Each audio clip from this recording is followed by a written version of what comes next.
Someone is suddenly in your face and loudly berating you. There are several ways you can react, but do you? It is impossible not to be drawn into verbal altercations that can easily tip over into hostile encounters. Human interactions cannot altogether be avoided. It's very natural for us to either freeze, fight, or flee. But the best course initially is usually to attempt to de-escalate the situation. The more you practice techniques of de-escalation, the better you will be at them. If you practice the techniques discussed in this video, you'll find that you will naturally begin deploying the skills in all of your interactions. You want to remain in control of any conflict situation at all times. You want to support yourself first, but you also want to help the other individual. You want to avoid any response or action on your part or your party's part leading to further escalation. In this video, I'll examine a few techniques you can use to attempt to de-escalate a situation. I'm assuming that the situation you find yourself in is capable of de-escalation and that the aggressor is not intent on hurting or robbing you. If the aggressor has nefarious intentions, de-escalation isn't probably likely. Always question the motivations of the aggressor and struggle to understand the true and underlying irritations of the individual confronting you. The hostile situations in this video are like most everyday encounters. They're based on misperceptions and steeped in misinformation. If you can learn to master these skills in everyday life, implementing them in a potential societal collapse situation could be the difference between life and death. So what can you do to avoid violent altercations? Let's take a look. Please consider subscribing to our newsletter by clicking on the link in the description and comment section below. If you enjoy this video, please subscribe and click the like button to help the channel grow. Rise above the conflict. Clench fist, raise voices, pacing or fidgeting. The rooster stance with chest out and arms protruding away from the body. Fingers or hands pushing or violating proximal personal boundaries. These are all the signs that a person has reached or is nearing a point of hostility. When the alarm response occurs in a body, there are an estimated 1,400 chemical reactions in the body. The chemicals released into the body are primal. Chemicals like adrenaline are meant to heighten our focused awareness, elevate heart rate, prime our muscles, and get us ready for fighting or fleeing the situation, or maybe a little of both. The aggressor has these chemicals flowing, and you do too naturally in response. Some of these chemicals slow the energy going to the higher reasoning areas of the brain because they are meant to filter out our surroundings and zero in on the specific threat we face. You may become unaware of things happening far away and get almost tunnel vision and lightning focus on your aggressor. Keeping calm and keeping your higher reasoning brain in step with your reactive brain will equip you to navigate the situation appropriately. Calm yourself before interacting. Concentrate on being the slowest breathing person in the general area. Take a deep breath. Use a low and calm tone of voice. Do not react and do not give defense. Appear calm. Maintain a neutral facial expression. Keep your hands open and in front of your body, and don't point at the person. Try to maintain a safe distance. You want to remain 3 to 4 feet away from the person, if possible at the absolute minimum. All of these are proven techniques for de-escalating a conflict. The first thing you must do to de-escalate the situation is gain control of yourself. I once heard a combat-hardened veteran said that he derived his public speaking calm and confidence by knowing that if things ever did get out of hand, you'd be able to just kill everyone in the room. Of course, things never got out of hand, but just assuring himself that thought was enough for him to contain and control these chemicals that would have otherwise made him nervous in front of an audience. You may have heard of the other less serious and more humorous technique of picturing the audience naked. This too helps to stifle the overflow of the anxiety-causing chemicals, as it projects one's own feelings of vulnerability onto the audience.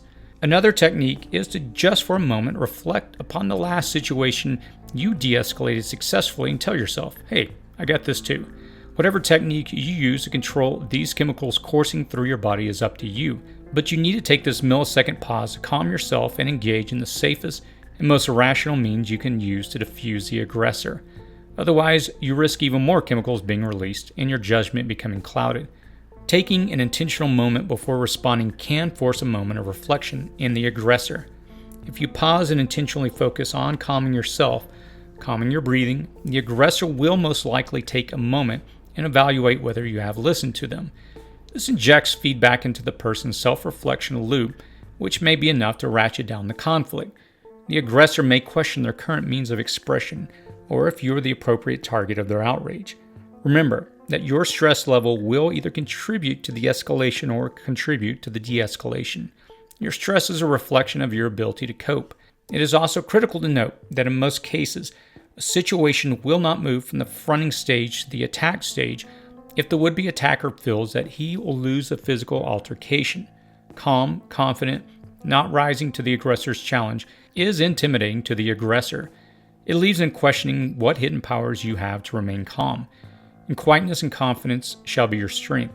From the start, be like the lion, unmoved and confident. Escalation often requires both parties in the conflict.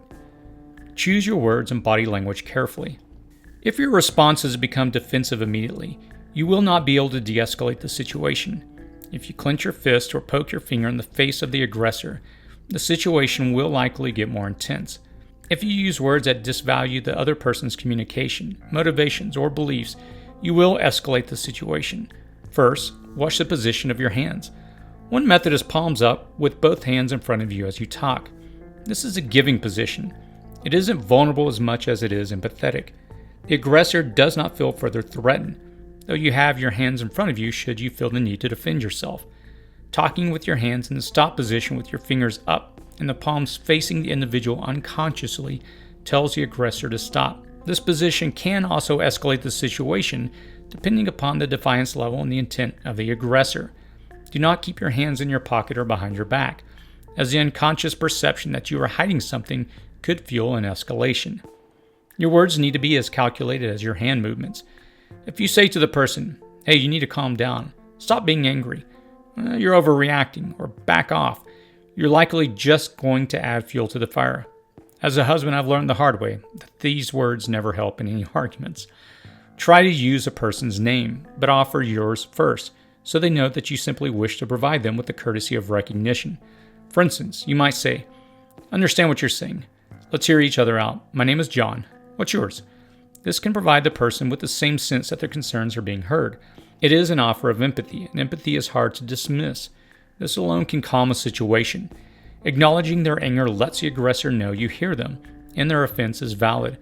It also signals that you are not intent on escalating the situation, but you're more intent on hearing them out. You can take this a step further by applying Rogerian logic.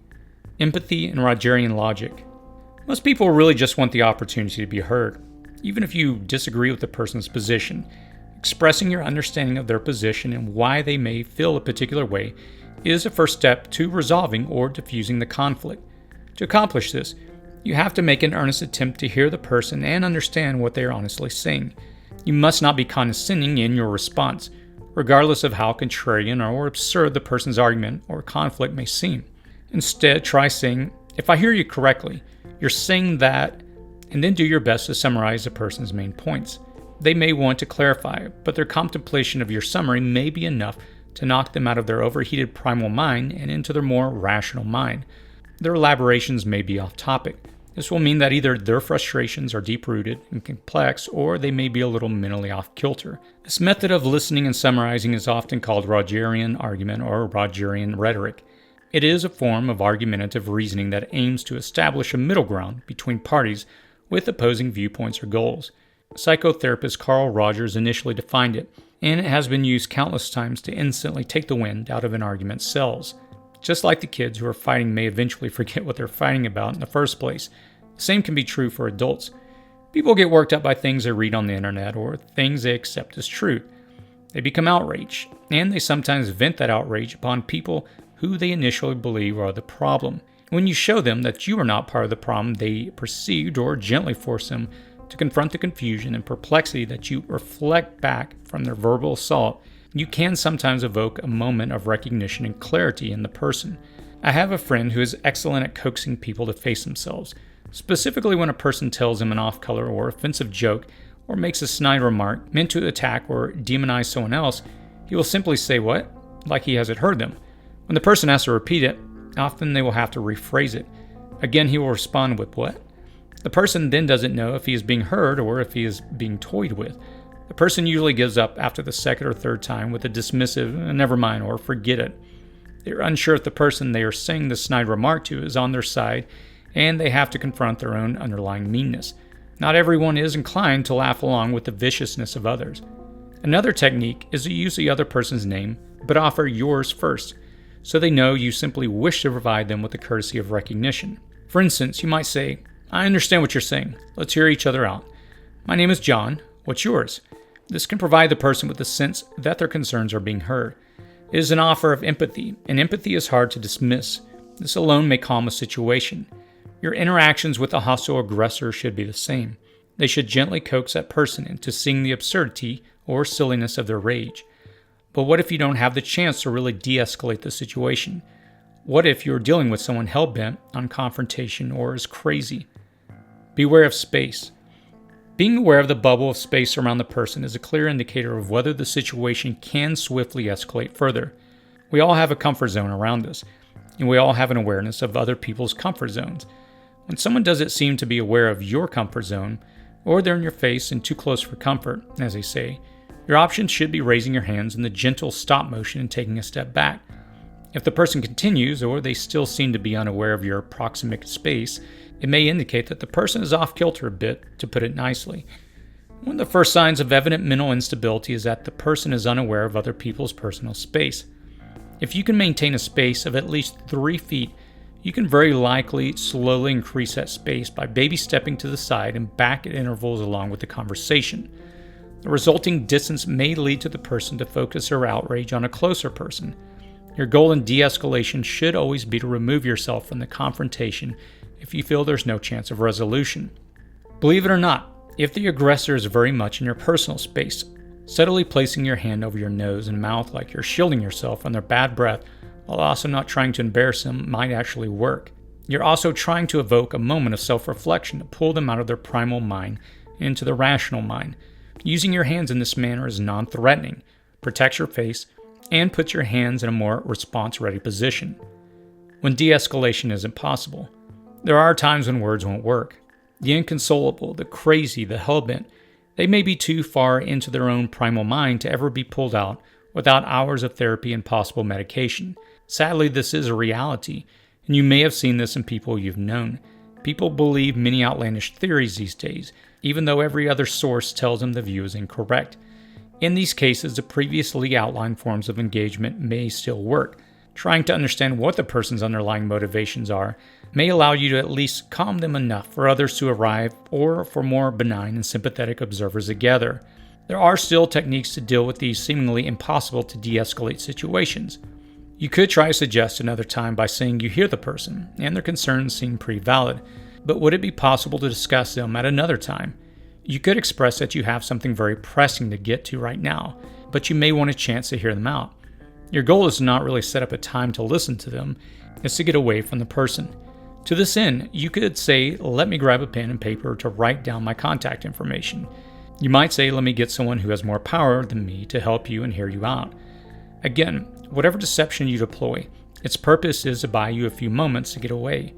If words are proving useful, or the person is becoming more physically aggressive, or lays hands on you, there are a few other options but deflection, retreat, or sudden and overwhelmingly physical response. In some cases, you are left with no alternative but to jump from calm to an aggressive response. If you're forced to violence in retaliation to someone physically violating your space, be certain that your response is justifiable, swift, and follow it with an attempt to retreat or escape the situation. Do not linger. If the situation can be diffused and de-escalated, it will likely be due to one of the techniques I've outlined here. Human interaction and confrontation are unavoidable. In a grid-down scenario in which medical attention may not be available, it's even more important to consider the fact that avoiding conflict altogether and escaping the situation is all the more critical.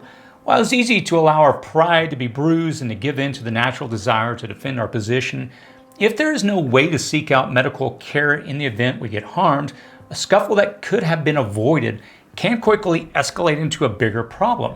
What do you think? What are your best tactics for de-escalating a conflict? What's the last altercation you were in and why? Tell us in the comments below. I read many of the comments and respond to them when I can. If you found this video informative and helpful, please click that thumbs up icon. It's a little thing, but it helps us build our prepping community. I can notify you when other videos become available if you subscribe to this channel. As always, please stay safe out there.